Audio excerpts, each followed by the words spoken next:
Good morning students.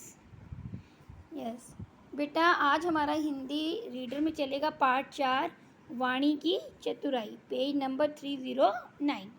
बहुत समय पहले एक राजा था। उसके पास एक हाथी था। वह हाथी बहुत वृद्ध था। वृद्ध मीन्स बूढ़ा था। एक दिन वह बीमार पड़ गया, जिसको देखकर राजा चिंतित हो उठा।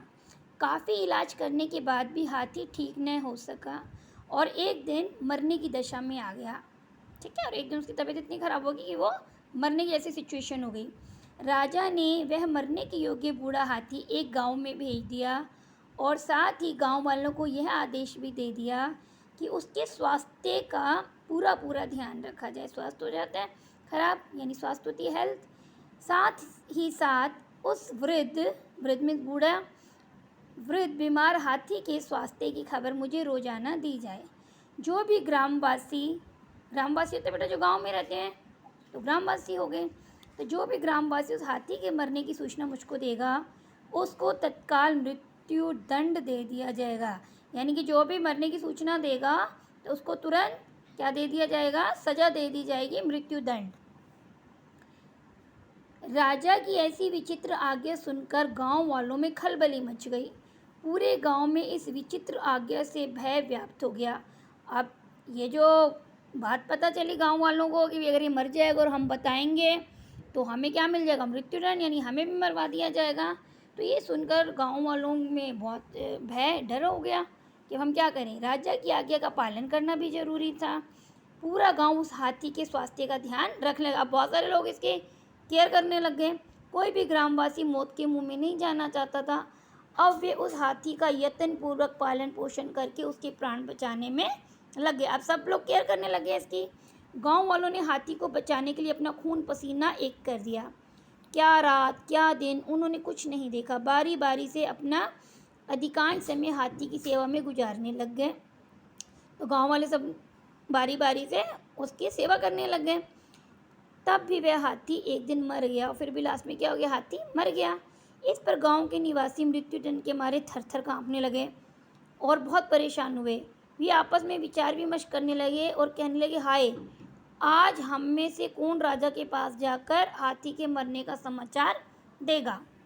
जब मौत के भय से व्याकुल गांव के लोग इस प्रकार चिंता में डूबे हुए थे, तभी कोई चतुर ग्रामवासी चिंतामग्न हाथी के पास बैठे लोगों के पास आकर बोला, किसी को भी चिंता करने की कोई ज़रूरत नहीं है और ना ही भयभीत होने की। मैं ही जाकर राजा से इस हाथी की मृत्यु का समाचार कहूँगा।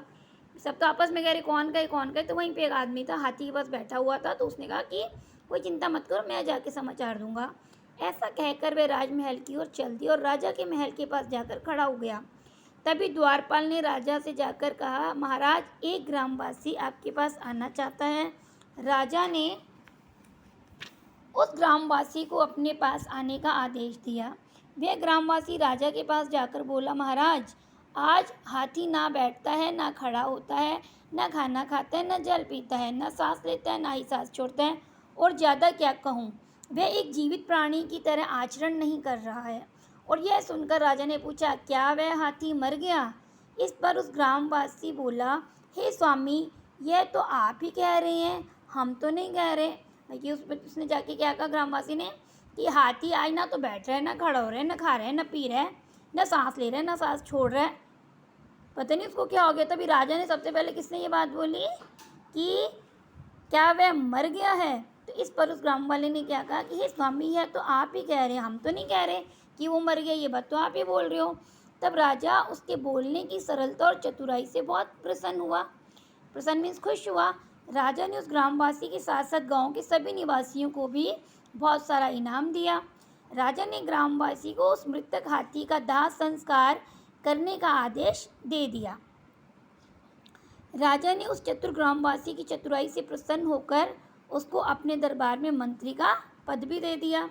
सचमुच वाणी की मधुरता से, अर्थात किसी भी व्यक्ति की मधुर वचन बोलकर सरलता से प्रसन्न करना उतना ही आसान है जितना कि एक नन्हे बालक को प्यार से वश में करना। अतः हमें भी मधुर तथा संयत वाणी का प्रयोग करना चाहिए। ठीक है, तो हमें भी हमेशा कैसी वाणी बोलनी चाहिए? मधुर, मीठी मीठी बोली बोलनी चाहिए, है ना। कभी भी ज़्यादा मत बोलो, ज़्यादा बोलते हैं तो गलत बात ज़्यादा मुंह से निकलती है। हमारे वचनों से दूसरे को शीतलता मिले, इसका हमेशा ध्यान रखना चाहिए।